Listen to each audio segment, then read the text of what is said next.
নমস্কার, রিপাবলিক বাংলা আপনাদের প্রত্যেককে স্বাগত জানাই। রিপাবলিক বাংলা জেলা সদর নিয়ে আজ আপনাদের সঙ্গে রয়েছে আমি তনয়া। আমাদের এই রাজ্য, আমাদের এই জেলার কোথায় কি ঘটছে কি না ঘটছে প্রত্যেকটা খবর আপনাদের সামনে শুরু করব এবং দেখাবো। যেমনটা প্রথমেই নজর রাখবো মেমারির দিকে।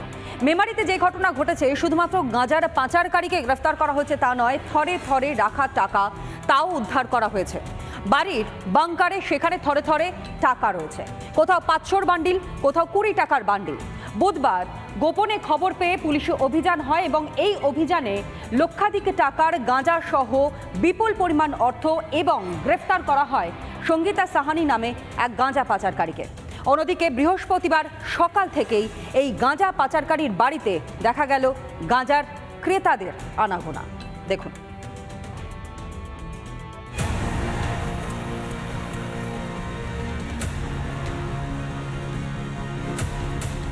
লালপরি সাহানি ওরফে চাচি এবং সঙ্গীতা সাহানি তার মেয়ে মেমারি শহরে 1 নম্বর ওয়ার্ডে একদম প্রকাশ্য দিবালোকে তারা মাদক বিক্রি করছিলেন। এখনও আজকের দিনেও তারা যেসব যারা ক্রেতারা তারা এই বাড়িতে আসছেন তারা মাদক কেনার জন্য এবং তার বাড়িতে চাবি রেখে সবাই কিন্তু এই বাড়ির থেকে ঘুরে যাচ্ছেন।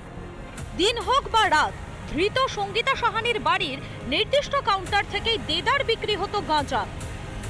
তার কেটে সেখানে একটা কাউন্টার তৈরি করা হয়েছে এবং এই কাউন্টার থেকেই যারা কাস্টমার আসতেন তারা এখান থেকে একদম প্রকাশ্যে দিনের আলোতে এখান থেকেই মাদক নিতেন এবং সোজা এখান থেকে বেরিয়ে সিনেমাতলা যে রাস্তা সেখান থেকে তারা বেরিয়ে যেতেন। 50 টাকা ছোট পুরিয়া, বড়টা বড় 100 আছে, তার থেকে বড় তার থেকে জানি না। এখন যে পাওয়া যাবে না, খাবো না, টাকা দিত এখান দিয়ে।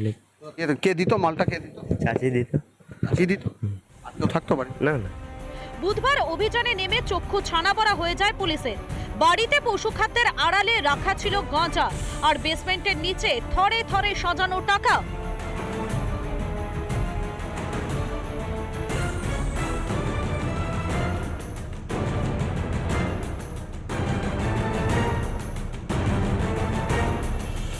ভিতরে কিন্তু গরু রাখা হতো। এর পাশে ঠিক পাশ থেকে যদি যাই আমরা ভিতরটি দেখবো যে ভিতরে একদম গরু যে খাবার, সেই খাবার রাখা আছে, সেইখানে কিন্তু গাঁজা মজুদ থাকতো এবং বাড়ির ভিতর যে রয়েছে সেইখানে কিন্তু বানগাছে লক্ষ লক্ষ টাকা সে রাখা ছিল। প্রত্যেক দিনের মতোই আজও গাঁজা কিনতে সঙ্গীতার বাড়িতে ভিড় জমান ক্রেতারা। সাংবাদিক দেখে তারা কোনো ক্রমে পালিয়ে বাঁচার চেষ্টা করেন। আমি খাওয়ার জন্য একটু নিই, 50 টাকা 20 টাকা। 50 টাকা 20 টাকা তাহলে এখন গাঁজাই কিনতে নিতে এসেছিলেন? হ্যাঁ, নেশা করি, খাই। সেটাই জিজ্ঞাসা করছি। হ্যাঁ। তাহলে আপনার বোন হয় না? হ্যাঁ, হয়তো। মানে এমনি পাতানো বোন? হ্যাঁ। গাঁজা নিতে এসেছিলেন আপনি? না। তাহলে কোথায় এসেছিলেন বলুন? সয়ের কসম বুঝে গাঁজা নিতে না, আমার একটা বন্ধু সাথে দরকার ছিল। কোন বাড়িটা? এখন তার বাড়ি নেই, একটাই তো বাড়ি। ও স্যার, সরুন না। তো দিনের আলোতে হ্যাঁ হ্যাঁ, কতদিন থেকে? তা জানি না, আমি আজকে এসেছিলাম মেমারি এই কেনাকাটা করতে, তাই নিতে এলাম। তোমার বাড়ি কোথায়? আমার বাড়ি মেমারিতে। আচ্ছা, বাইরে থেকে লোক আসে এখানে? তা জানি না, ওইসব জানি না। কোথা থেকে আসতো এই বিপুল গাঁজা আর কে কে জড়িত এই কারবারের সঙ্গে তদন্ত করে দেখছে মেমারি থানার পুলিশ। কলকাতায় চিকিৎসা করাতে এসেছিলেন চিন্ময় কৃষ্ণ প্রভুর আইনজীবী রবীন্দ্র ঘোষ। আজ সস্ত্রীক তিনি কল্যাণী এইমসে গিয়ে পৌঁছন চিকিৎসার কারণে। রবীন্দ্র ঘোষ তার পরিষ্কার বক্তব্য, বাংলাদেশের পরিস্থিতি এখনো পর্যন্ত একই আছে। অন্যদিকে জানুয়ারি 2 তারিখ চিন্ময় প্রভুর মামলা শুনানিও রয়েছে, সেই মামলা শুনানিতে উপস্থিত থাকবেন তিনি। আর এদিন আরও একবার বাংলাদেশের পরিস্থিতি নিয়ে উদ্বেগ ধরা দিল তাঁর গলাতে।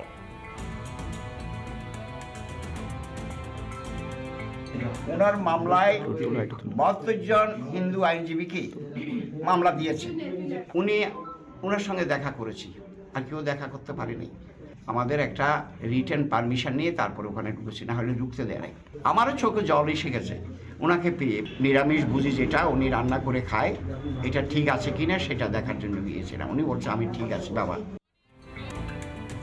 হুগলি লোকসভা আসন জিতলেও তার বিধানসভা এলাকায় বেশ কিছু জায়গায় যেমনটা পিছিয়ে রয়েছে তৃণমূল কংগ্রেস। জনসংযোগের কথা বারংবার বলা হয় যে তৃণমূল কংগ্রেসের যারা নেতারা রয়েছে তাদের জনসংযোগ কোন জায়গায় রয়েছে। সেখানেই আপনাদেরকে জানিয়ে রাখি, এই জনসংযোগের নামে কার্যত হারানো ভোট পুনরুদ্ধারের মরিয়া চেষ্টা চালাচ্ছে শাসক দল তৃণমূল কংগ্রেস। যাই কিছু হোক না কেন, সামনেই করা নাড়ছে 2026-এরও বিধানসভা নির্বাচন।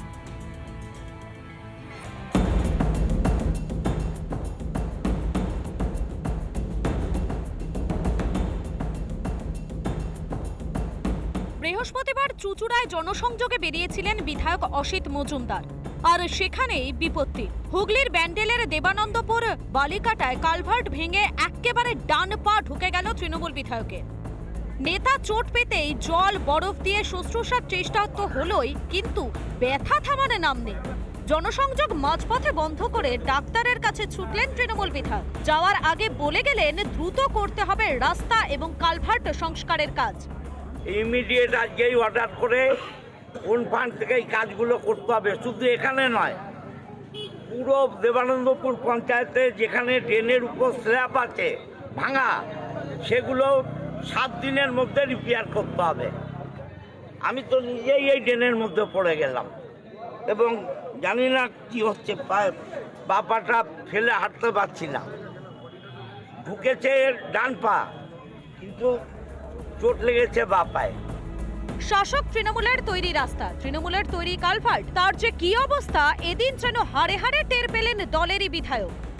আজকে আপনার পা ঢুকবে বলে আজকে অনুভব করবেন, মানে এরকম কথা তো মানুষ বহু অভিযোগ করে যে স্ল্যাবগুলোর মাঝখানে না না, এগুলো আমি নিজেও বহু জায়গায় বলেছি, কিন্তু